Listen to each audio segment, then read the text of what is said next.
मी बसून बोलत आहे. आत्तापर्यंत 63 सालापासून 1963 ते 2023-24पर्यंत सगळी भाषणं उभ्याने केली. परंतु डावा पाया इतका हे झाला आहे, काय झालं आहे त्याला, आता डॉक्टरकडे इथून लगेच जाणार आहे.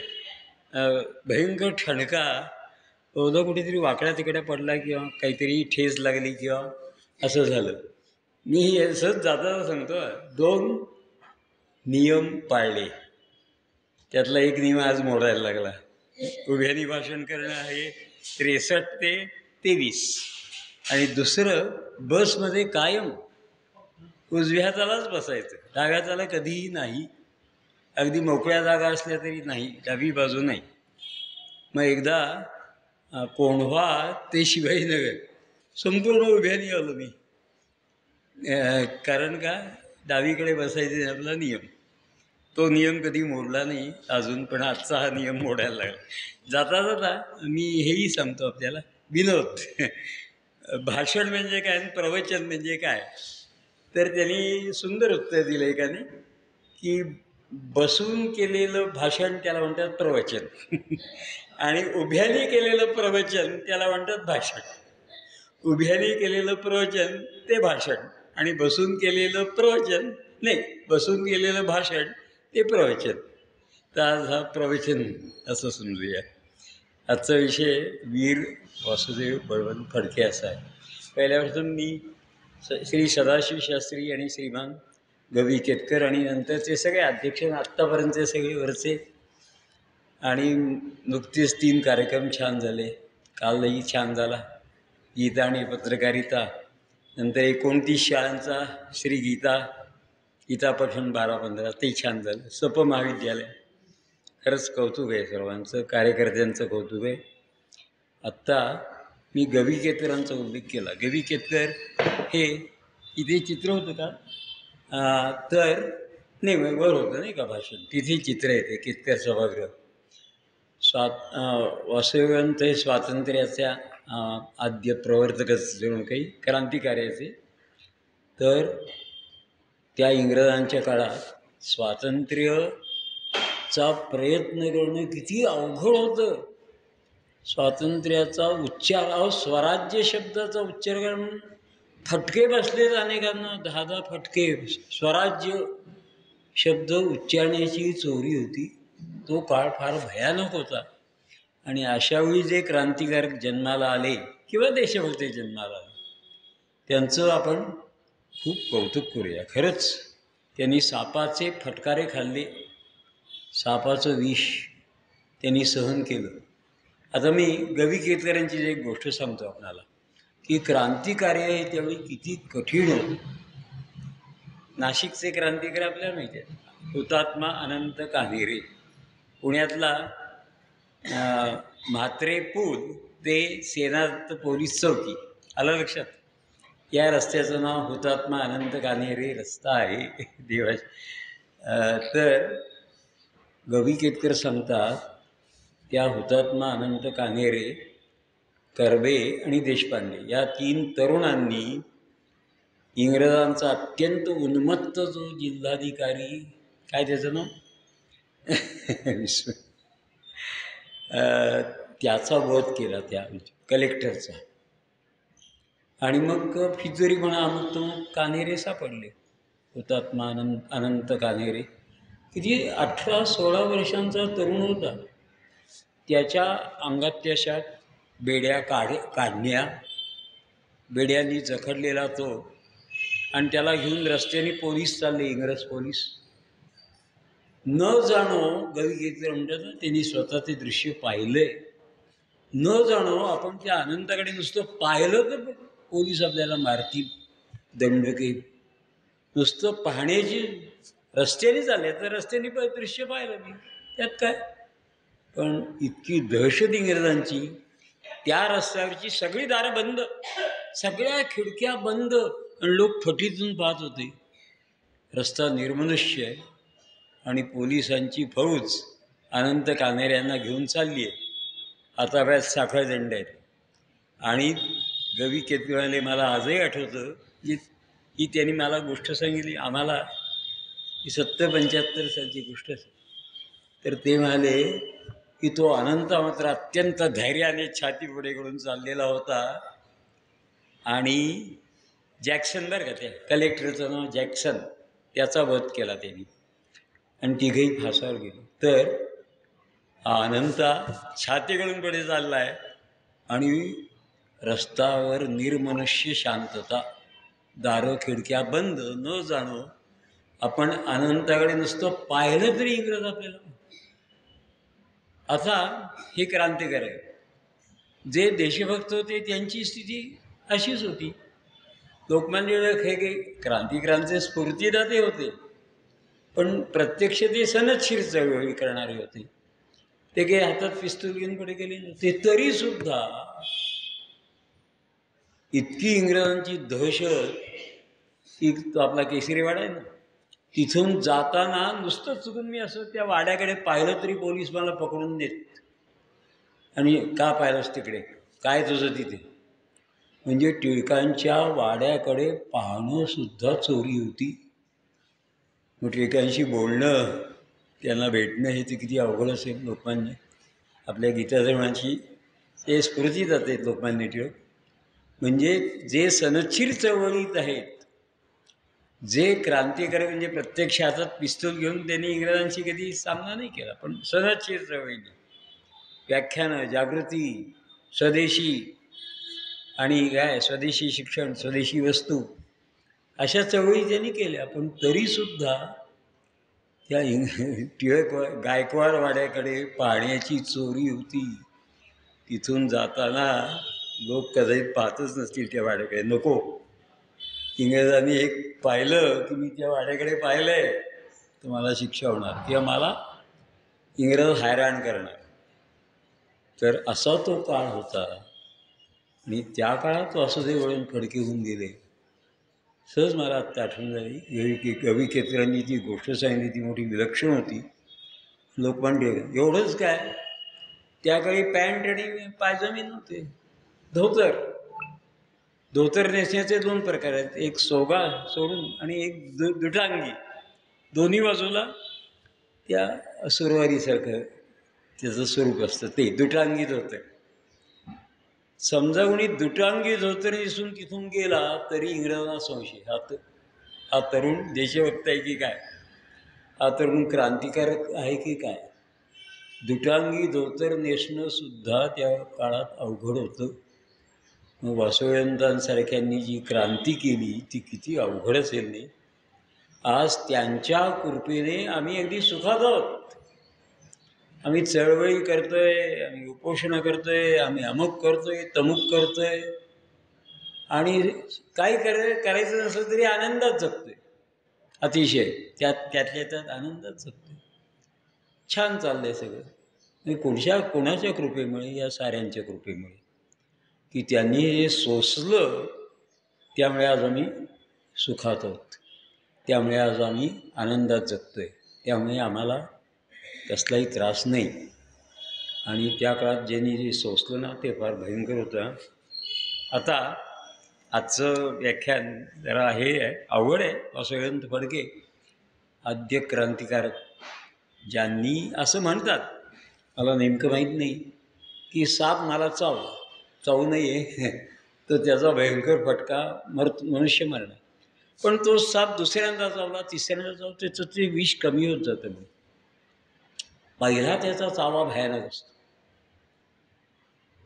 त्या आम्ही अर्थशास्त्राचा कसला तरी एक सिद्धांत आहे, तर तसा तो पहिला, दुसरा, तिसरा, चौथा. हां करू का? हां आता जमेल.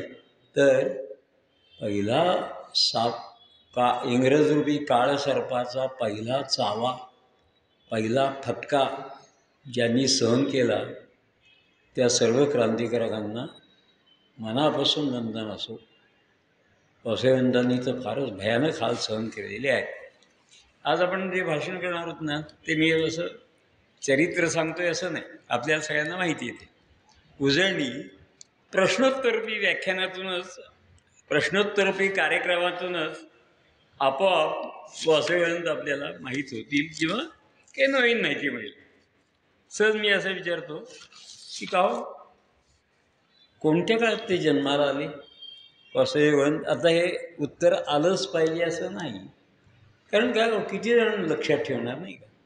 मी आपलं या विषयावर भाषण करायचं आहे म्हणून मी पाठ केलं काही की, तर सगळ्यांकडून काही अपेक्षा नाही आहे, पण सहज कोणाला माहीत असल्यास ते कोणत्या काळात जन्माला आले? 4 नोव्हेंबर 1845. 4 नोव्हेंबर 1845. जाता जाता दुसरा प्रश्न सांगतो. हा जो रस्ता आहे खजिना माल किंवा टिळक रस्ता, तिथून या कोणता पार, नागनाथ पार ना? हां, नागनाथ पार ते तिकडे टिळक रस्त्यापर्यंत, खजिना विहीरपर्यंत, या रस्त्याचं नाव सुदैवाने क्रांतीवीर वासुदेवन फडके पथ आहे. आभार मानले पाहिजे ज्यांनी या रस्त्याचं नाव ठेवलं त्यांचे. फारच छान केलं. नाही तर पुण्यामध्ये तसं त्यांचं स्मारक एवढं नाही आहे. असेल एखादं, पण एवढं मोठं तर हे निदान ह्या रस्त्याला नाव आहे. आता हा रस्ता जो आहे तो वासुदेवन फडके पथ. पण या परिसरात त्यांची आणखी एक स्मृती आहे. इथून 6-7 पायी गेलो तर 6-7 मिनिटाच्या अंतरावर इकडे या बाजूला, आत्ता मी इकडे हात केला रस्त्या, बरोबर आहे ना? वासुदेवन फडके रस्ता इकडे आहे, पण इकडे सुद्धा त्यांची एक स्मृती आहे. ती काय असेल? हां, ती स्मृती म्हणजे हां, पण इतिहास संशोधक मंडळ असं म्हणतात अगदी डायरेक्ट थेट संबंध नाही आहे, पण थेट संबंध असणारी एक वस्तू आहे, बरोबर आहे यांचं. पण थेट संबंध असणारी एक वस्तू आहे इथे, ती म्हणजे भावे प्रशाला. तर या शाळेची स्थापना वासुदेवंतांनी केली आहे. एवढं आश्चर्य आहे. वासुदेवंत हे कार्याच्या पूर्वी काय होते? शैक्षणिक कार्यकर्ते होते. आजही त्यांच्या ज्या शाखा आहेत ना, भावे प्रशालेच्या सारख्या ज्या अनेक शाळा, अनेक महाविद्यालय आहेत, तिथे सर्व ठिकाणी परवा वासुदेवंतांची स्मृती जागृत केली जाते. आभार मानले पाहिजेत भावे स्कूलचे नाही, महाराष्ट्र एज्युकेशन सोसायटीचे, कारण तिचे संस्थापक जे 2-4 जण आहेत त्यात वासुदेवंत आहेत. आलं लक्षात? तर इकडे स्मृती म्हणजे भावे प्रशाल. मग असा मनात विचार येईल का, वासुदेवंतांनी जर ह्या संस्थेची स्थापना केली असेल तर भावे प्रशालाला कसं आलं त्याला, असा प्रश्न. वासुदेवंत हे जर संस्थापक असतील तर भावे प्रशाला कसं नाव? भावे स्कूल इकडे पण एक आहे, तिकडे पण एक आहे. मुलींचं भावे स्कूल, मुलांचं भावे स्कूल, तिकडे एक डेक्कन जिमखान्यावर, डेक्कन कॉर्नर. तर त्याचं कारण असं मला सांगितलं एकाने की न जाणो या संस्थेशी फडक्यांचा संबंध म्हटल्यानंतर इंग्रज ती संस्थाच बंद करणार, रद्द करणार, नाहीशी करणार, इतकं इंग्रजांचं भयंकर होतं. राष्ट्रीय स्वयंसेवक संघाचे परमपूज्य डॉक्टर हेडगेवार यांनी वंदे मातरम म्हटलं म्हणून त्यांना शाळेतून काढून टाकलं. मग ते यवतमाळच्या राष्ट्रीय शाळेत त्यांनी प्रवेश घेतला.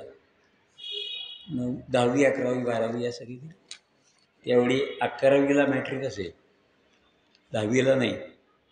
मग यवतमाळला त्यांनी प्रवेश घेतला तर इंग्रजांनी ती शाळा बंदच करून टाकली. त्या शाळेतून काढून टाकलं नागपूरच्या, आणि या यवतमाळच्या शाळेत इंग्रजांनी बंदच करून टाकली. मग ते पुण्यात आले श्री शंकराचार्य मठात. ते 2 त्यावेळी मठ होता की नाही माहीत नाही, मंजुळाचा भाऊ. तिथे त्यांनी अभ्यास केला आणि ते कलकत्त्याच्या परीक्षेला बसले, SSCच्या. अवघड होता काळ ऐकून तो. नुसतं वंदे मातरम म्हटलं म्हणून काय हाल आहेत बघा.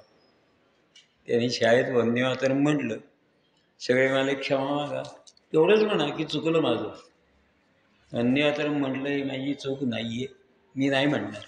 मग काढा, शाळेतून काढलं. तर तो काळ किती अवघड होता हे आपल्या सहज लक्षात येईल. तर मी आत्ता सांगितलं 4 नोव्हेंबर 1845 यावेळी ते जन्माला आले. ते कुठे जन्माला आले हो? आज आपलं व्याख्यान संपणार नाही बरं का, पण जेवढं होईल तेवढं. ते कुठे जन्माला आले?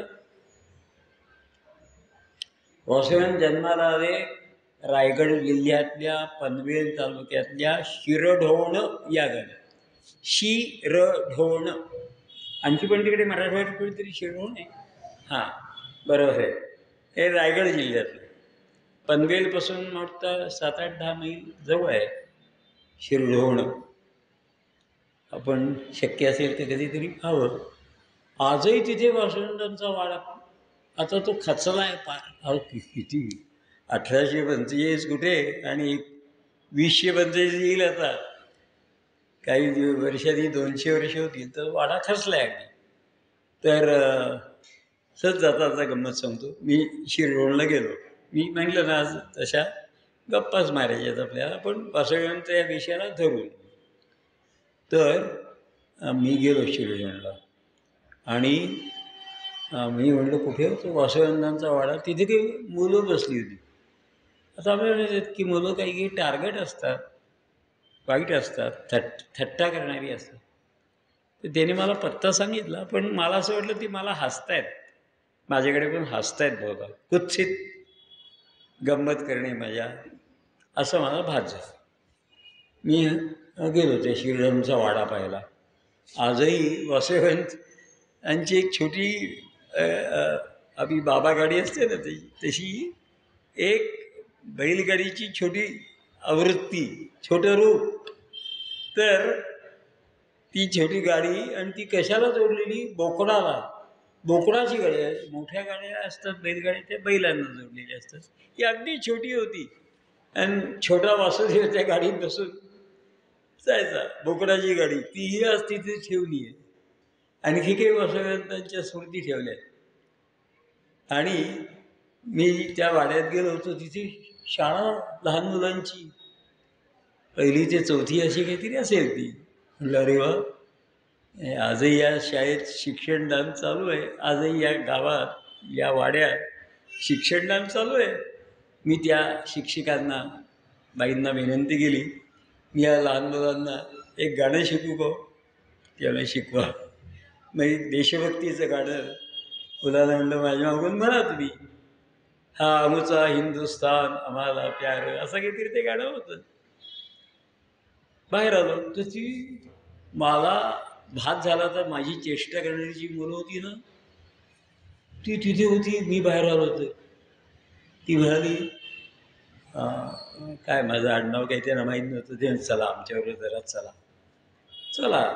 ते टोकाला एक शिवाजीनगर नावाचा भाग आहे, तिथे ती मला घेऊन गेली. ती म्हणाली, ती मुलं, त्यातला एक मुलगा म्हणाला आम्ही तुमच्यासाठी दूध आणलं आहे, कडत कडत ते घ्या आणि तुम्हाला वासुदेवांची एक छोटी फ्रेम, एक चित्र देतो आम्ही, ते भेट घ्या. म्हणजे प्रथम त्या मुलांनी माझी चेष्टा केली ती, माझी ती गाडी ऐकून त्यांना वाटलं अरे राहून चुकीच्या वाटण्याची चेष्टा केली, म्हणून त्याने असं प्रायश्चित्त घेतलं. मला ते परवापर्यंत ती छायाचित्र माझं होतं, फ्रेम होती ती चौकट आणि छान होती ती. मी ती स्वातंत्र्यवीर सावरकर वाङ्मय वक्तृत्व स्पर्धा 38 वर्ष चालू आहे, त्यांना ती भेट दिली त्या संस्थेला, ते चित्र. तर हा शिरढोणचा माझा एक हृदय अनुभव. दुसरा नंतर सांगतो. तर 4 नोव्हेंबर 1845 या दिवशी वीर वासुदेवंत जन्माला आले. त्यांचं पहिलं शिक्षण कुठे झालं आणि दुसरं? पहिलं कोणतं गाव जिथे शिक्षण झालं? तर पहिलं गाव पनवेलपासून, आता त्या परिसरात 45 उच्चार शाळा, पण कल्याणमध्ये एक शाळा होती चांगल्यापैकी, मग त्या शाळेत त्यांना घातलं आणि आजोळी त्यांचं तिथेच होतं, बोरगावकर मला कल्याण. मग ती त्या कल्याणच्या शाळेत जायला लागली. मी आता कल्याणला दूरभाष लावला फोनला आणि त्याला विचारलं काय रे, कल्याणमध्ये वासुदेवांत शिक्षणासाठी राहिले ते छोटा वासुदेव, काही कल्याणकरांना आहे का लक्षात? कल्याणकरांनी काही केलं का? ते म्हणाले इथल्या एका मोठ्या मैदानाचं नाव वीर वासुदेव फडके मैदान आहे. वा, फारच छान आहे. निदान ही तरी स्मृती जपली आहे की या जसं आपल्या रस्त्याचं नाव वासुदेव फडके पथ, तसं त्या कल्याणच्या मैदानाचं नाव आहे वासुदेव फडके मैदान, ही वासुदेव. चांगली गोष्ट म्हटलं, अशी आठवण ठेवलीच पाहिजे. तर आता मध्येच माझं स्वातंत्र्याचं आंदोलन किती कठीण होतं त्याचा एक शिलोट आपल्याला येईल का? तर सांगताल का? एक सुंदर आहे की स्वातंत्र्य आंदोलन किती कठीण होतं, अति कठीण. फारच छान आहे ते. मी म्हणून दाखवतो. स्वातंत्र्याचा ध्यास दे पुन्हा कठोर कारावास, कुणास विरोध श्वास कुणी हो जननिंदेचा घास, अंदमानाचा वास कुणाच्या गळ्यास येई फास, शाईने का लिहिला जाई स्वातंत्र्याचा इतिहास. साध्या निळ्या काळ्या शाईने लिहिला जात नाही स्वातंत्र्याचा इतिहास, तो फार कठीण आहे. मग काय आहे त्यात?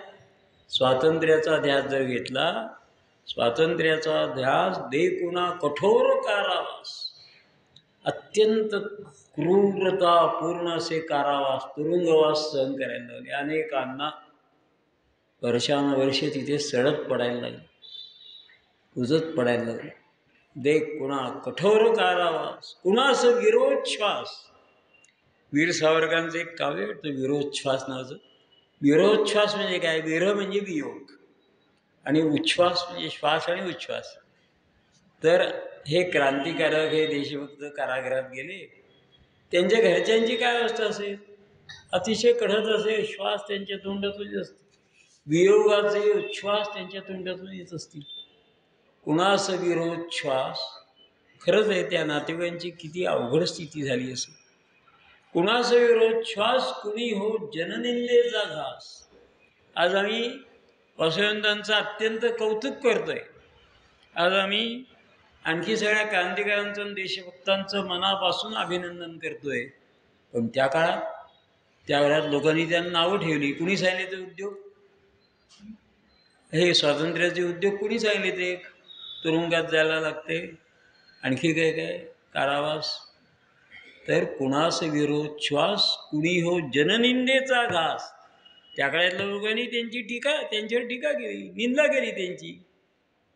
कुणी हो जननिंदेचा घास, अंदमानाचा वास. अत्यंत भयानक असा अंदमान, अति भयानक आहे. आपल्यापैकी अनेकांनी अंदमान पाहिलं असेल, अंगावर काटाच येतो.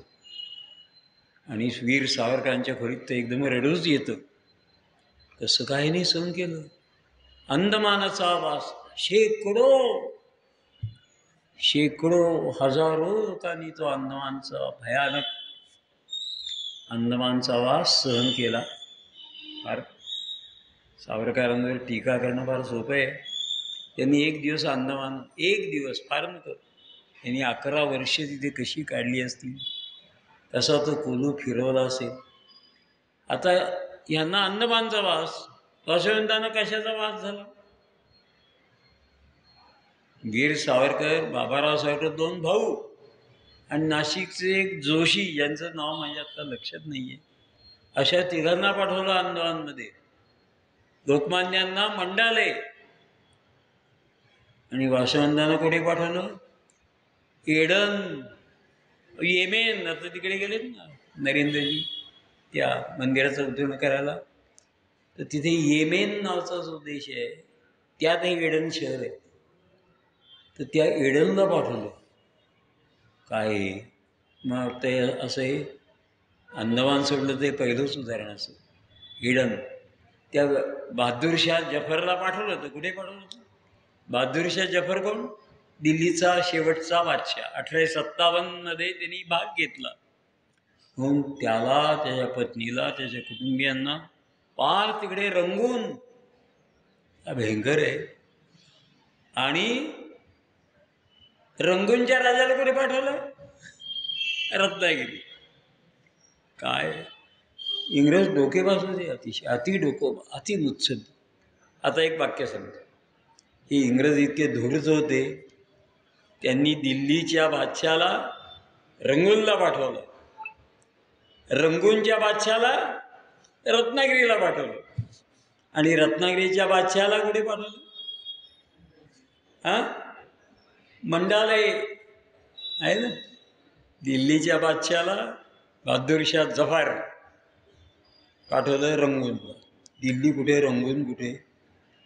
रंगूनचा जो बादशाह होता त्याला जिंकलं इंग्रजांनी आणि त्याला तिथे नाही ठेवलं त्यांनी. रत्नागिरी, कुठे रंगून कुठे रत्नागिरी? मी गेलो तर एकदा रत्नागिरीला, म्हणलं कोणी होतं ते बादशाचं, ते बादशाची नात अजून आहे, ते 83 सालची गोष्ट आहे. मी गेलो त्या नातीला भेटायला, बादशाच्या रंगूनच्या बादशाच्या नातीला. तर आणि रत्नागिरीचा राजा म्हणजे कोण? लोकमान्य टिळक. त्यांना मंडाले.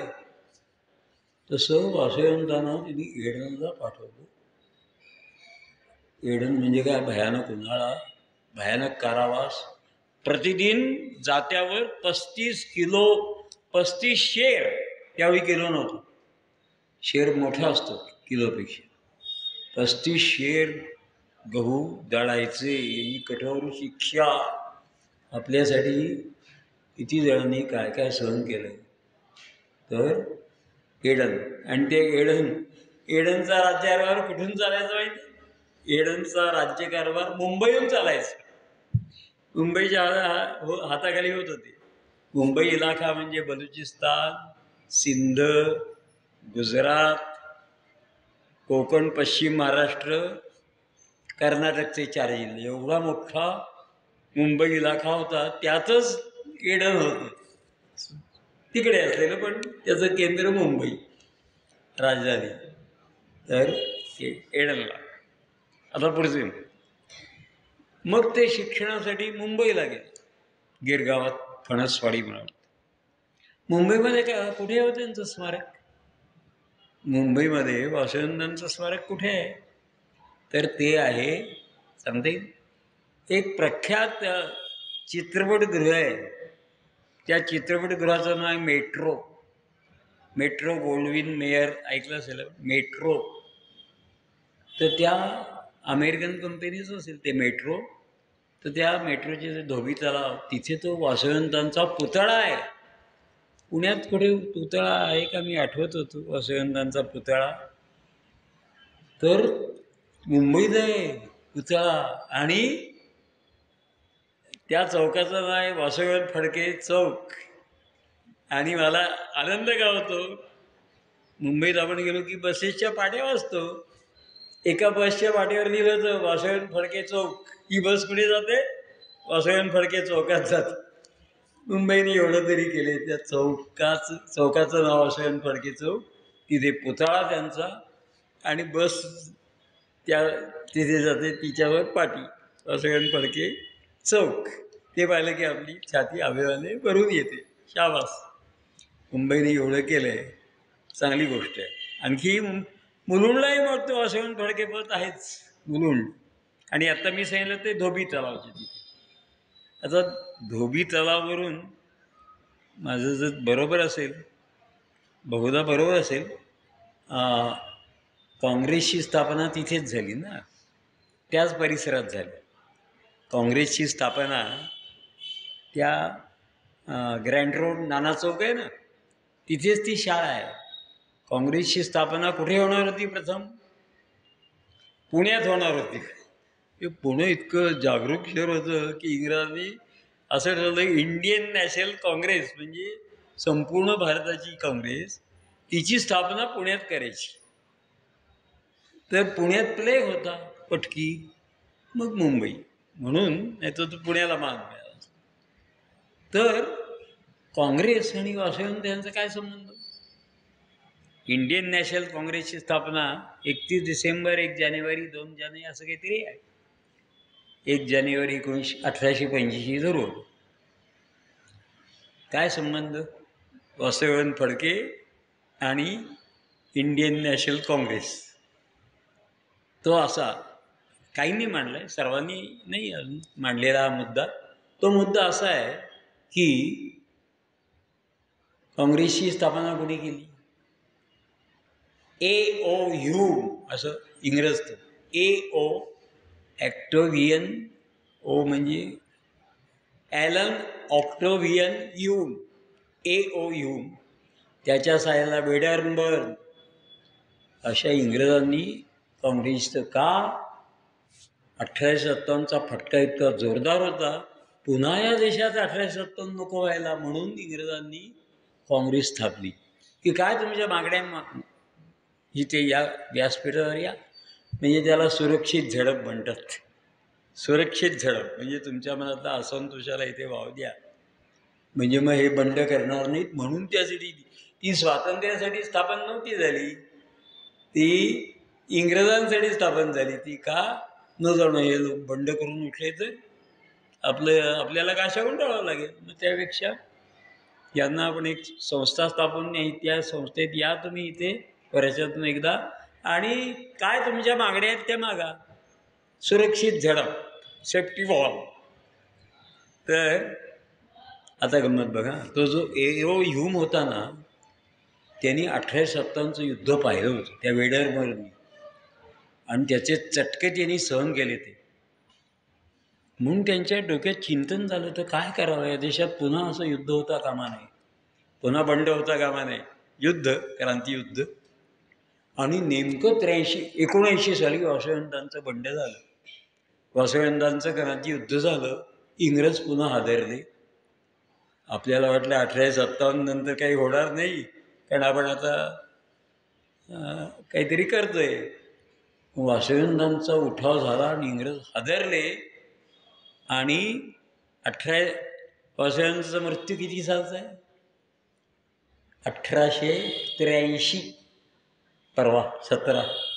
परवाच्या याच्या दिनांकाला 17 फेब्रुवारी 1883 हा वासुदेवांचा एडनमध्ये मृत्यू. आणि काँग्रेसची स्थापना कधी? 1985. किती जवळ आहे बघा. 1883 वासुदेवांचा मृत्यू, 1885 2च वर्षांनी काँग्रेसची स्थापना. तर काहींचा असा तर्क आहे की आता वासुदेवांसारखी बंड व्हायला लागली तर आपलं कसं होणार, मग आपण आता घाई केली पाहिजे. म्हणून त्यांनी ती इंडियन नॅशनल काँग्रेस स्थापन करून भारतीयांना सांगितलं, या इथे या आणि बोला तुम्हाला काय बोलायचं आहे ते. सेफ्टी वॉल, सुरक्षित झडप. तुमच्या मनातला असंतोष तोंडावाटे प्रकट होते, शस्त्रावाटे नको. म्हणून मला असं वाटतं, तर सगळ्यांना पटेल असं नाही, की काँग्रेसच्या स्थापनेची जी अनेक कारणे आहेत त्यात एक कारण वासुदेवांचंसुद्धा आहे. न जाणू असे उठाव व्हायला लागले तर पंचायत व्हायची. म्हणून असे उठाव होऊ नयेत म्हणून एक संस्था स्थापन करू, तिचं नाव ठेवूया इंडियन नॅशनल काँग्रेस. आणि ती त्यात धोबी चालवायची तिथेच आहे कुठेतरी. मी जाऊन आलो, ते बघून आलो ती शाळा. तर असा वासुदेवांचा मुंबईत, मी आता म्हटलं ना ते तिथे राहत होते, मग त्यांना मुंबईत नोकरी लागली. किती वाजले आहे, मग त्यांना नोकरी लागली. प्रथम ते रेल्वेमध्ये होते. कोणती त्यावेळी रेल्वेची नावं वेगळी होती. आत्ताची आहेत मध्य रेल्वे, पश्चिम रेल्वे, दक्षिण रेल्वे, तर तशी नव्हती. Grand peninsula, GPI, grand peninsula असं काहीतरी त्या रेल्वेचं नाव. अशी 2-3 नावं आहेत. मग त्या एका रेल्वे कंपनीत ते नोकरीला लागले. मग मुंबईतलं अत्यंत प्रख्यात महाविद्यालय ग्रँड मेडिकल कॉलेज, तिथे ते नोकरीला लागले. नंतर तिसरं CDA, controller of defence accounts, पुण्यात आहेत. CDA, controller of defence accounts, हे हिशेब सैन्याचे, त्यात त्यांना नोकरी लागली. आणि मग तर त्यांची पुण्याला बदली झाली. झालं. तर पुण्यात ते आले. कुठे आले? पहिल्याप्रथम ते कुठे आले? पुण्यात राहत होते. पहिल्याप्रथम ते मंडईच्या पिछाडीला राहत होते. मंडईची पिछाडीचा नेमका वाडा कोणता ते तर मी जरा शोधून काढतो. 83 साली वासुदेवांच्या निधनाला 100 वर्षे पूर्ण झाली म्हणून पुण्यात मोठा उत्सव केला. एक प्रचंड मिरवणूक काढली होती त्या उत्सवाचा एक भाग म्हणून. आणि त्या प्रचंड मिरवणुकीने त्या मंडईतल्या घरापाशी जाऊन श्रद्धांजली वाहिली होती. मी त्या मिरवणुकीत होतो. पण 83 म्हणजे ती 17 वर्षांनी 25 वर्षे, 41 41 वर्ष झाली. त्यामुळे आत्ता मला तो वाडा नेमका आठवत नाही आहे, पण मंडईतल्या कोणाला तरी मी विचारीन वासवंत कुठे राहत होते. आणि ते नीलफलकाची सोय झाली, तिथे आहे की नाही नीलफलक कोण असतो. पण वासवंतांचा आणखी एक नीलफलक आहे, त्या मंडईत आहे की नाही कोण असतो पाहिलं पाहिजे. पण वासवंत नीलफलक म्हणजे माहिती आहे, जी मोठी माणसं ज्या घरात राहत त्याच्या बाहेर एक निळा बोर्ड फलक निळ्या रंगाचा, की इंग्लंडमध्ये आहेत असे, लंडनमध्ये 600च्या वर आहेत असे.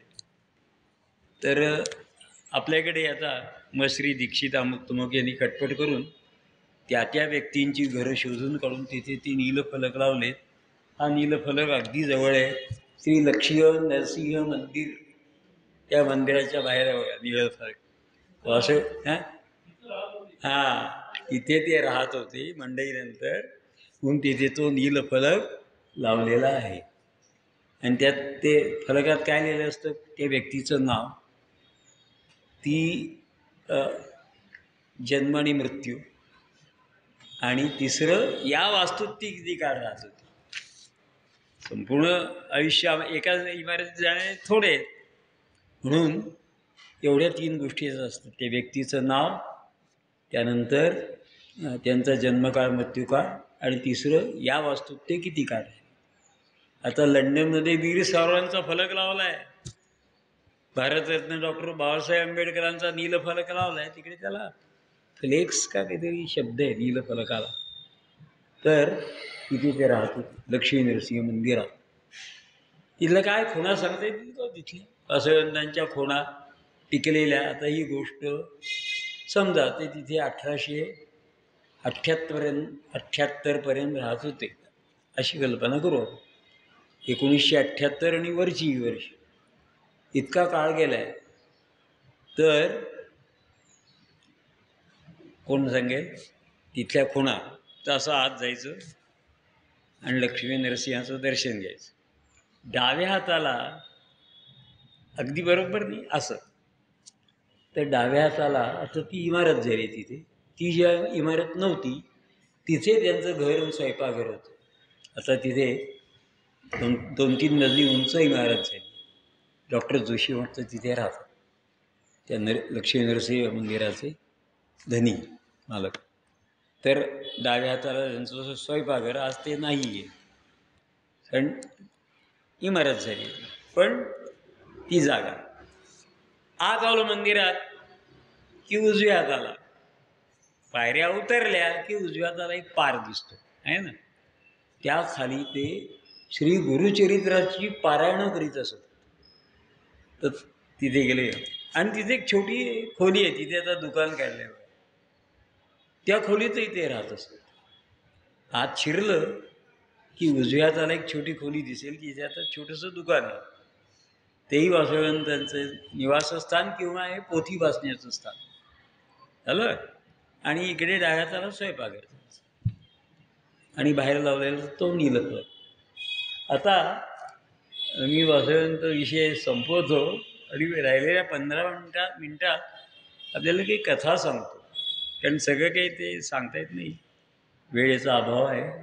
तर आता आपण जरा अन्य विषयांकडे वळूया. तर आपण जर लक्ष्मी नरसिंह मंदिरात गेलात तर तो फलक, आत गेल्यानंतर ते श्री गुरुचरित्राचं पारायण करीत असलेला तो पार, आणि ती शेजारची खोली, आणि इकडचं त्यांचं स्वयंपाकघर, हे आपल्याला पाहता येईल. आज गुरुवार आहे. गुरुवारचा आणि वासवंतांचा काय संबंध आहे? गुरुवार आणि वीर वासुदेव यांचा संबंध काय? तर तो संबंध असा आहे, आपण गुरुवार हा श्री दत्तांचा वार मानतो आणि आपलं प्रत्येकाचं कुणाचं दैवत असतं. वासवंतांचं दैवत म्हणजे श्री दत्त, भगवान श्री दत्तात्रेय. कट्टर उपासक होते ते दत्तांचे, अतिशय कट्टर उपासक. अगदी एडनमध्ये सुद्धा त्यांना श्री दत्तांचीच आठवण होत असणार. आणि सध्या आपण म्हणतो जिकडे जिकडे आपल्याला श्री स्वामी समर्थांच्या पाट्या दिसतात, खूप असंख्य लोक श्री स्वामी समर्थांचे भक्त आहेत, असंख्य. श्री स्वामी समर्थ ती मालिका तर फार लोकप्रिय आहे दूरदर्शनवरची. 8 ते 8:30. श्री स्वामी समर्थ आणि वासुदेवानंद यांचा काय संबंध, कोण सांगू शकेल? वीर वासुदेवानंद फडके आणि श्री स्वामी समर्थ. स्वामी समर्थ विलक्षण व्यक्तिमत्व, विलक्षण. त्याचा तेही दत्त संप्रदायाचं त्यांना असं श्री स्वामी जरी त्यांच्या मनात प्रार्थना नमामि शंकर जय हरी जय शंकर, हां हां तुम्हाला बॉलपेन देतो नमामि शंकर जय शिवशंकर शंभो असं ते म्हणतात बघा. की अशी जरी ते शंकराची प्रार्थना म्हणत असले तरी ते दत्त संप्रदायातले आहेत. श्री नरसिंह श्री धन्यवाद अभिनंदन. तर आणखी कुणी काय उत्तर दिलं तर हां श्री दत्तात्रेय, श्री श्रीपाद वल्लभ, श्री नरसिंह सरस्वती आणि श्री स्वामी समर्थ. तर श्रीपाद वल्लभांची पण एक मूर्ती किंवा चित्र त्यांच्याकडे होतं आणि श्री गुरुचरित्रासारख्या त्या पोथीचं नाव 7,000 ओव्या आहेत तेही त्यांच्याकडे होते. आणखी काही दत्तात्रेयांच्या पोथ्या किंवा असं काही त्यांच्याकडे होतं. तर ते म्हणाले आपला क्रांतियुद्ध करायचं आहे आपल्याला इंग्रजांविरुद्ध, तर मग आपण थोरांचे आशीर्वाद घेतले पाहिजे. आपण आशीर्वाद घेतो, संतांचे आशीर्वाद घेतले पाहिजे. मग ते गेले अक्कलकोटला, तलवार घेऊन गेले आणि स्वामींच्या पायापाशी त्यांनी ती तलवार ठेवली. मला आशीर्वाद द्या, ही तलवार घेऊन आलो आहे मी. म्हणजे तर स्वामी अतिशय हुशार होते. त्याने एकाला बोललो, इकडे ही तलवार आहे ना त्या झाडावर नेऊन ठेव. त्या झाडावर नेऊन ठेवली. याचा अर्थ असा, अजून काळ आलेला नाही, तलवारीने लढण्याचा इंग्रजांशी अजून काळ आलेला नाही, अवकाश आहे त्याला, म्हणून ती तलवार त्यांनी झाडावर नेऊन ठेवली. काय अचूक उत्तर दिलं स्वामींनी. पण वासुदेवानंद स्वातंत्र्यासाठी अत्यंत अधीर झाले होते. अत्यंत ते रणांगणात त्यांनी उडी घेतलीच आणि ते लढाई प्रवृत्त झाले. आता कमीत कमी वेळात अधिकाधिक गोष्टी सांगितल्या पाहिजे. त्यांच्या पत्नींचं नाव गोपिकाबाई. काळ थोर अतिवंदन असो, भयचकित नमावे तुझर मणी. अशी कुणाची कविता आहे? कविवर्य भारा तांबे. काय ग्वाल्हेर, काय त्यांच्या कविता आहेत. जन पळभर म्हणतील हाय हाय, आजही त्या प्रसिद्ध आहे.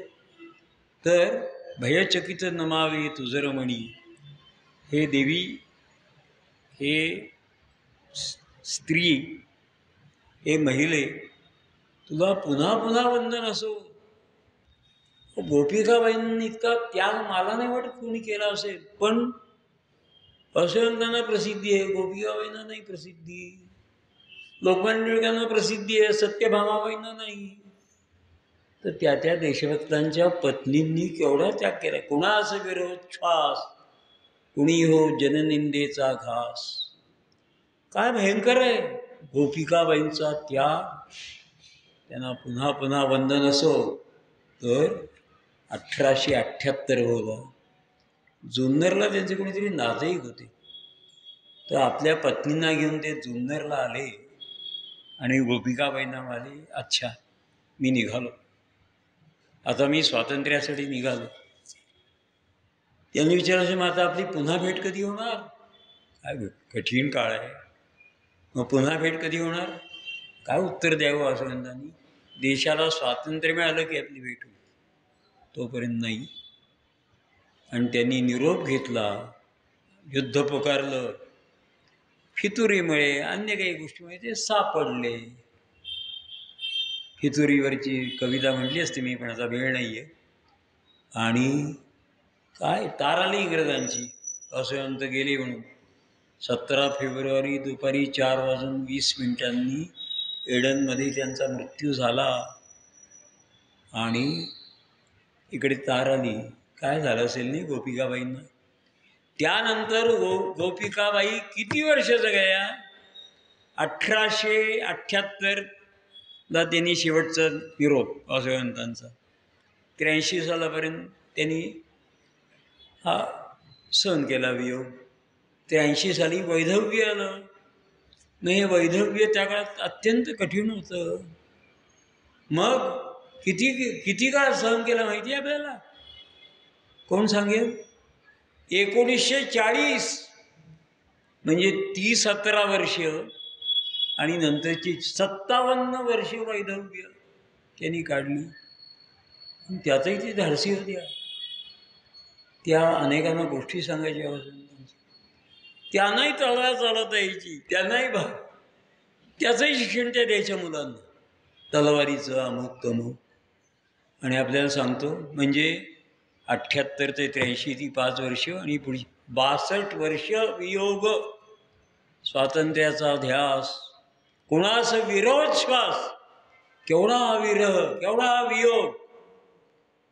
आणि स्वातंत्र्यवीर सावरकरांची सुटका झाली प्रथम अंदमान 1910 ते 1911. नंतर काही काळ पुणे आणि रत्नागिरी कारावास तुरुंगात. सुटका नाही झाली, त्यांना फक्त तिकडून इकडे आणलं. आणि मग बहुधा 23 साली त्यांना रत्नागिरीत नेऊन ठेवलं. हे दुसरं एक थिबा राजा वीर सावरकर, त्यांना सांगितलं जिल्ह्याबाहेर जायचं नाही, राजकारणात भाग घ्यायचा नाही, इथेच राहायचं रत्नागिरीत. आणि तो कोणीतरी वेडा म्हणाला ना, कोणीतरी की सावरकरांना पेन्शन मिळत होतं. अहो पेन्शन कुठचं, स्वातंत्र्य मिळाल्यानंतर सुद्धा पेन्शन नाही. शेवटी त्यांना महिना 200 का 300 रुपये द्यायला लागले. तर कोणत्याही सरकारचा नियमच असतो, तुम्ही ज्याला अटक करता, तुरुंगात ठेवता, त्याच्या जेवणाची व्यवस्था सरकारला करायला लागते. मग अंदमान रत्नागिरीत राहणाऱ्या सावरकरांच्या जेवणाची काय व्यवस्था? म्हणून इंग्रज त्यांना पैसे देत असतात. ते काय पेन्शन नव्हतं. ते कोणतंही सरकार आपल्या तुरुंगातल्या लोकांना, कारावासातल्या लोकांना भत्ता सुद्धा देतं. भत्ता, जेवण तर देतं, काय थोडंसं असेल अति वाईट जेवण. तसं सावरकरांना त्यांनी, सावरकरांची बंधनं किती वर्षांनी मुक्त झाली? 23 ते 37, 14 वर्ष रत्नागिरीत त्यांना स्थानबद्ध केलं होतं. म्हणजे काय, एवढ्याच भागात तुम्ही राहायचं. रत्नागिरी शहर, फार फार तर जिल्हा म्हणजे मालवण, सावंतवाडी, वेंगुर्ला, दापोली, चिपळूण, गुहागर, खेड, एवढाच. बाकी बाहेर जायचं असेल तर आमची अनुमती घ्यायला लागेल, राजकारणात भाग घ्यायचा नाही. तर 37 साली त्यांची सुटका झाली. त्यांनी प्रथम काय केलं असेल, थेट शिरडोनला का पनवेलला ते आले. कुणाचं दर्शन घ्यायला? गोपिकाबाईंचं.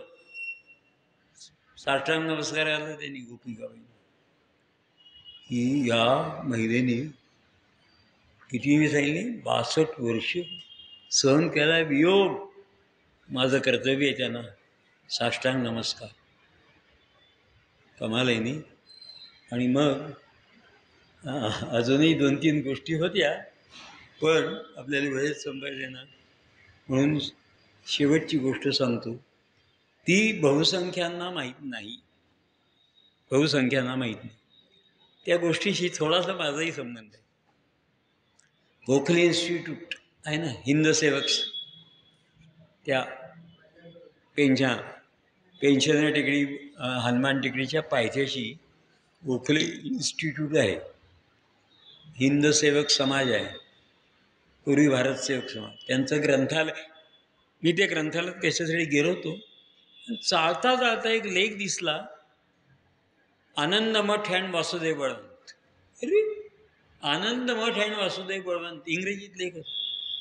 मी घरी आलो आणि 2-3 दिवसांनी पलीकडे राहणारे अजय करंदीकर, स्वीट होमच्या तिथे राहणारे अनंत जनार्दन करंदीकर यांना भेटलो. म्हणलो, बाबू काका, एक लेख आला आहे, आनंद मठ अँड वासुदेवन फडके. नाव बघा काय, आनंद मठ कादंबरी माहिती आपल्याला. तर ते म्हणे असं कुठे आलाय? इंडियन हिस्ट्री नावाच्या संस्थेच्या काय म्हणतात मासिकात अमुक महिना आणि अमुक 1964.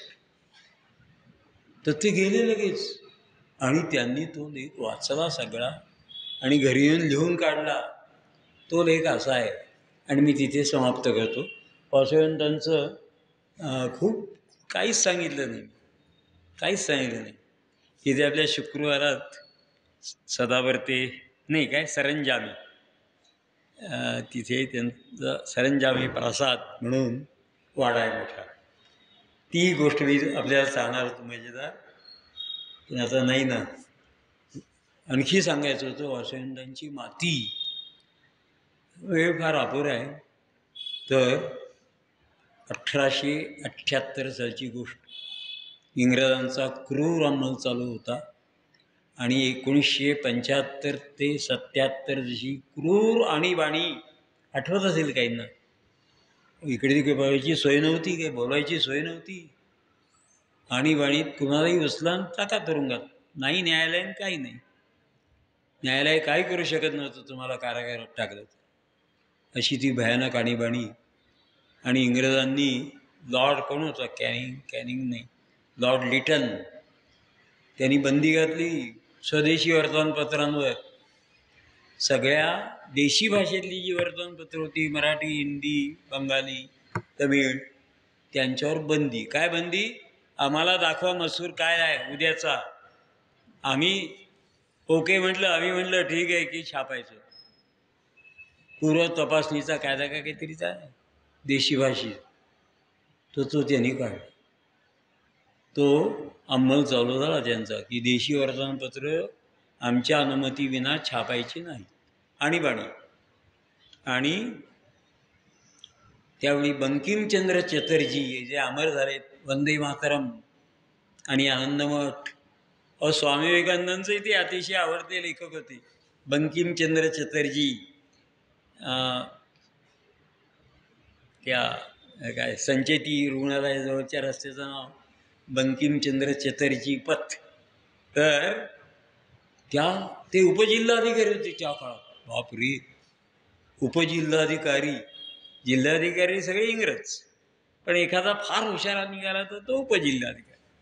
त्यांना त्यांनी सांगितलं आमच्या बाजूने 3 लेख लिहा, आम्ही केलेले कायदे कसे बरोबर आहे ते.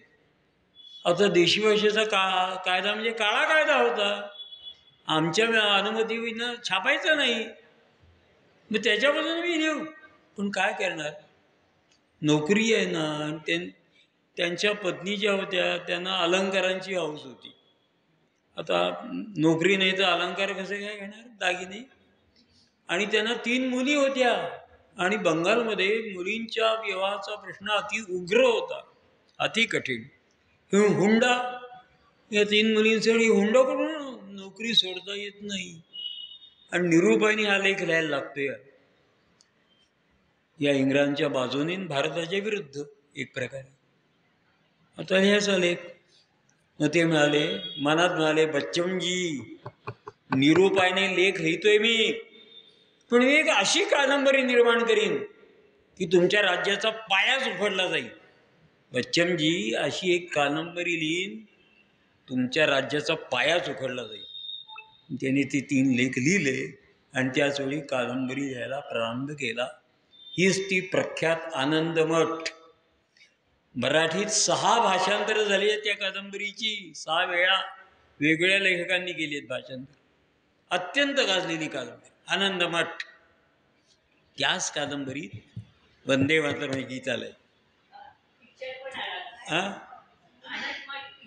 अरे वा,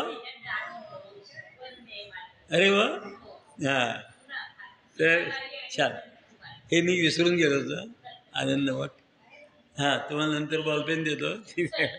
तर आता आपल्या कादंबरीचा नायक कोण? आणि त्याचवेळी इकडे वासुदेवानंदांचा लढा चालला होता.